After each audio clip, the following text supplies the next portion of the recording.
Hi there, and welcome to the Modern Day Mirror podcast. We're reviving the lost art of storytelling with true stories from listeners just like you. We're here for the humor, nostalgia, the lessons, and to reflect each other's light as modern day mirrors.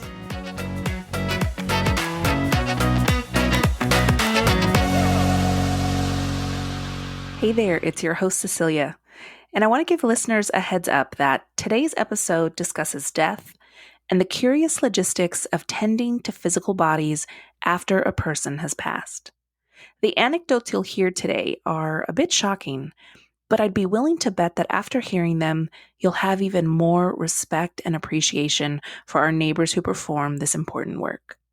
If you are the proud owner of a weak stomach, I'm gonna suggest you pause here and catch up with us next week. For the rest of you brave souls, let's take a listen. So my name is TJ. I have a little bit of background in the mortuary business. The reason I got into it was because I was just out of work outside of my field and was just looking for anything to get me out of the house. So I applied for a whole bunch of different things and was just the first one that got back to me. And I said, all right, I'll get into it. Basically, we worked as a contractor in the Central Valley for a whole bunch of different funeral homes. So if anyone had passed away within like 100 miles or so, my team was the one who went out and did the pickup. So these teams are very small. They're only made up of about 8 people. I would say that everyone there maybe was a little bit off in a way, not unlike a functionality, but kind of like quirky. Yeah. So I had a person there she was a young woman who just really liked dirty things, just for whatever reason, like the most disgusting things. She loved it. And that was just like one of them. There was another man that I was working with. He had lost his wife to cancer. And so he actually used it as like a coping mechanism for just being surrounded by other people who had also dealt with losing their family members. Wow. Yeah, which, I think it did help him a little bit because he was able to appreciate his coworkers and he was very serious about his work. But then you have a lot of people coming in and out. The turnover rate was incredible because it's one of those jobs where you can start the first day and you kind of get the gist of it, where you know if you're going to make it or not. Some people push it out to maybe the next 3 days, maybe a week, and then they just can't take it anymore. If you get past the first week, that's kind of your sign to know that, okay, you can do this. There was just my coworkers alone. I would say one of them had been there for about 5 years, and then another one had been there for about 4 years. So those were like the veterans. If you made it to that point, you were just like, okay, this is like something you're going to stick with until your body can no longer do it. But most of the people, I would say they were there for less than a year. The first thing that I would do when I was training new people is I would ask them, well, what's the one thing that you think you would not want to deal with? Or what would you not want to see if you were doing this job? And so I was with this young woman. She was maybe about in her 30s or so. And I asked her, what could she not handle? And she told me a couple of years back, she had a cousin who had died in a horrific train accident. And I told her just straight up, I mean, the odds are very against you for seeing that. You're probably not going to have to see any train victims just because of the nature of it. And then we were on our way to a county coroner for our very first run ever. And so I had never seen a train victim before. My coworkers never talked about having seen them before. Like they're not common. And we get in there, and the first thing the county coroner tells me is that it's bad. And so we have to ask them what happened. And they told us it was a train victim, the very first pickup she ever did. Oh my goodness. And so I looked at her and I said, just go outside. I'll handle the whole thing. And I think just imagining it was a lot worse for her just because of, she probably imagined it being a lot worse than it was. Sure. But she ended up not making it past that day. And it seemed like she was really interested in doing the job, but just seeing the one thing that you really know you can't handle going in, it hits you kind of hard. And so me and my team, we would go out and do these house calls, and you kind of get familiar with your coworkers doing that because sometimes you would get in the same van because we use like Grand Caravan vans just to do all these pickups very discreetly. So you'd go out to these people's homes, hospitals, nursing homes, wherever people pass away. Even the county coroner's office where they do the autopsies and everything. Once they have the autopsies cleared, you do a pickup and you take it to the appropriate funeral home. So once you get there, the first thing you do is you confirm all your paperwork. You document their name, birthday, anything they're wearing. A lot of the times they're not actually wearing any clothing. So it's kind of like you're looking for also deformations wherever they have bodily damage, or just any sort of cuts or abrasions that you want to maybe document, so that you know how they're leaving, where you're picking them up, and how they're arriving. There was a man who had passed away and no one knew about it for weeks. And so he had turned his heater up to about 90 degrees and then turned all the fans on in his house. And Oh. so he was laying on his couch, and it was just very hot in the house with just circulating warm air. When we went in there, his skin was completely green, and they called us ahead of time and they said, you better send extra help. So it was a house call initially. So we sent 3 people instead of 2. And so I had gone in with 2 of the other girls that were there. And this person, he weighed about 300 pounds and he had diabetes. And so the people that have diabetes, and when they pass away, their skin gets very fragile.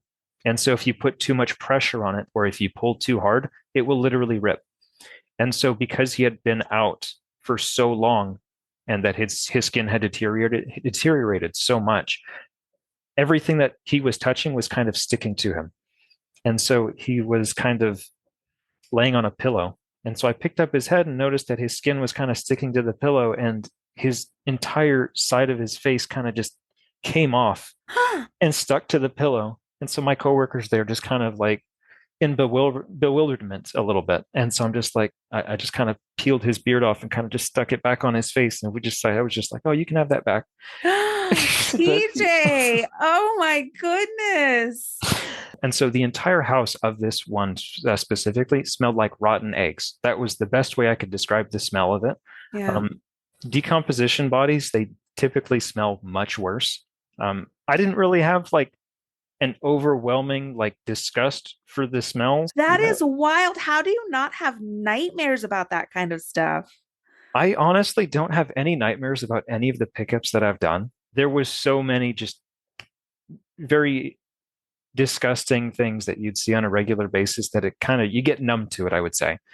I actually never had any of my coworkers or myself feel the need to throw up about seeing anything. Okay, so here's the thing that you're going to find a little bit wild. Okay. We were in suits. And when I say suits, I mean like, think of you going to a funeral and you're wearing like a blazer.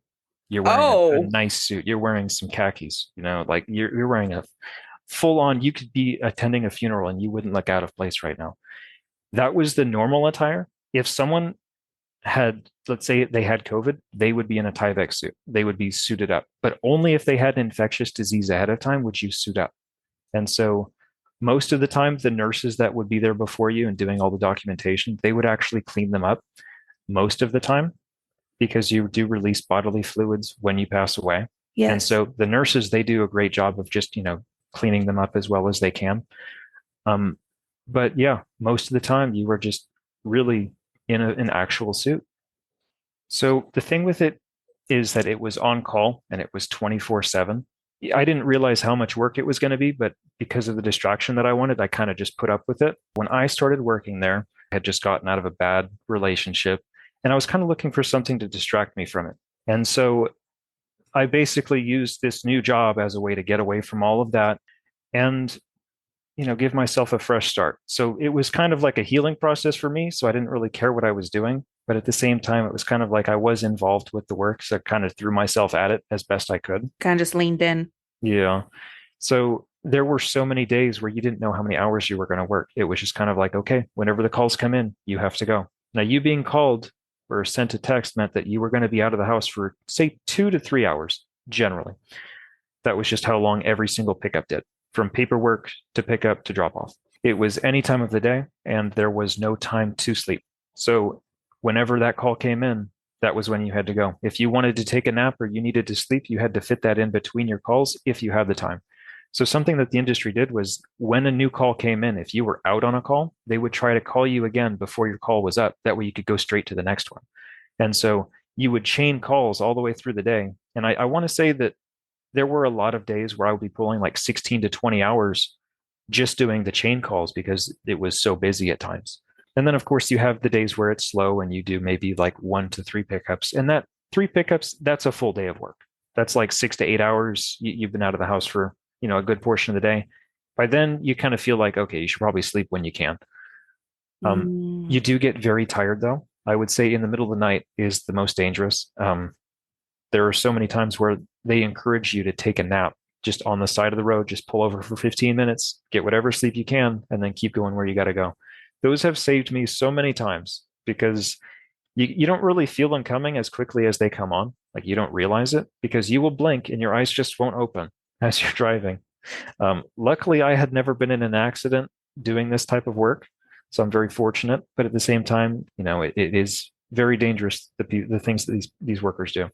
My expectations going in were I thought it was going to be more emotionally draining than it was physically draining, and that kind of they kind of equal themselves out essentially. It is a lot of heavy lifting, and that's one of the things that people don't really expect going in at a house call where we had some ENTs. They went in and had a person who weighed 350 pounds. And so they couldn't get him out of his bed because he had suffered from a heart attack or a stroke. And when emergency personnel got there, they tried to lift him up to get him into their ambulance. And the moment that they got him over to the side of the bed, they accidentally dropped him and they hit his head on a bookshelf. And so his head split open from the bookshelf and basically they called it. They couldn't get him into the ambulance and there was no way for them to get him out of the house. So then my team comes out and we're just like, we have to try ourselves to get him out now. And it was very sad to see because it was such a close quarters house. Like you have a few people that are hoarders sometimes where it's just kind of like it's very difficult to walk in and out of the house with a gurney. And so a lot of times you'll just do a body pickup. And it's very sad to see when that happens. Obviously these people they do their best at their job and there's times when they know that there's no hope for them to reasonably do it. Yeah. Is there a physical fitness test or requirement for the job? There's actually not. There was one of my coworkers, she was very short, like a 5 foot young woman. And she just, she said she could do it. And that's basically what she was ready for. So when they give you a pickup, oftentimes they'll give you like an estimate for what the person weighs. And when I say estimate, I mean they didn't weigh them. They took a look and said, okay, they probably weigh 200 pounds. So you don't really know what you're getting every time. Yeah. And so she would go to a hospital and the her biggest issue was because she was so short, the gurney, you have to lift them up to a certain height to lock them in place. And so they have pull bars on each end. The pull bar will collapse it so that you can lower it to get them to ground level if you need to. Mm-hmm. And in order to get them in the van, you have to bring them up as high as they'll go. And so when you have to pull it up higher than your arms will reach, you just put a lot of strain on your back. So if the person is even heavier, you're going to even, just put more pressure where you don't want it. Yeah. So there was a few times where I had to, go out and assist them whenever they couldn't lift it high enough or something like that. So Mm. there are a lot of times where people will pass away and they're just on the floor and you have no way to get to them. And so you have to just maneuver your way through someone's house wherever they had passed away in like a small corner or a crevice of a room where you can't fit a gurney in. And so essentially you either have to princess carry them through the house or you have to kind of wrap them up in a cloth blanket and then try to just carry them through the house. A princess carry is essentially you get them set up on the side of a bed or somewhere that you can reasonably carry them to the gurney if you couldn't get your gurney up to the side of the bed or wherever they were. And so as long as you're not having to pick them up from the ground, if they're elevated, then you go and you put one of your hands around their thigh area and then another like around their, I would say around their middle or upper back. So there's not really a healthy way to do it. And it does definitely drain on you if you try too hard.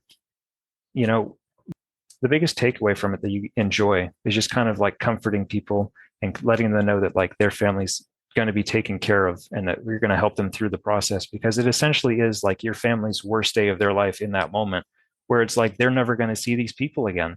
I think you have to have a lot of empathy and patience for the people because Mm. people they get very hysterical. I mean, obviously their family member just passed away and they're right in front of them and they don't want to have them be taken away. They want more time with them. We always give them the extra time that they need, even though that the funeral hasn't happened yet. It's kind of like this is their moment before they get taken away. And there's a lot of grieving that goes on. You have to basically walk them through general information that they've already gone over with someone else. So the process of it is, let's say a nurse comes out to confirm the death at their home, and they're going to ask all the information. They're going to say, what funeral home are they going to? Give us all their personal information. And then you have this second person who's from a contractor that's going to ask you all the same questions. And so it can be very frustrating for them because they think, oh, I just answered all these questions. Do I really have to do this right now? Oh, yeah. And then, just for the sake of documentation, you kind of have to, be as caring as you can. I would say from my perspective, the paperwork it wasn't too long, but at the same time, it's like that's your opportunity to maybe ask, a little bit about the person, and not get too involved. You don't want to like ask them who they are. But you want to grieve with them for a moment, basically. Like sometimes we'll bring the family together and just say, okay, did you guys want to say goodbye on the way out? Just take a moment, and then we would be on our way. And that's just kind of their pre-funeral ritual, essentially, that we would kind of give them time for. I was only doing that role for about 7 months. And the reason that I ended up actually leaving wasn't really due to the work. It was because I had caught COVID, and then it had like some longer lasting effects. So the long COVID symptoms that I had was it bruised up both of my arms, and I couldn't actually lift anything anymore for about, I want to say, a month and a half after I stopped working. Like I took 2 weeks off of work, and everything that I picked up was just too painful. I probably would still be doing it had I not had that happen. So much sincerity and compassion in the way that TJ performed and spoke about his work. I too did not expect that the job would require as much physical stamina as it does emotional. Thanks so much to TJ for sharing your story with us. This is where I tell you to check out the Modern Day Mirror link tree in the podcast show notes, where you can find our social media pages with photos from our storytellers and more information on how you can be our next guest. If you enjoyed today's episode, please leave us a rating, subscribe, and share it with a friend. Thanks so much for being here.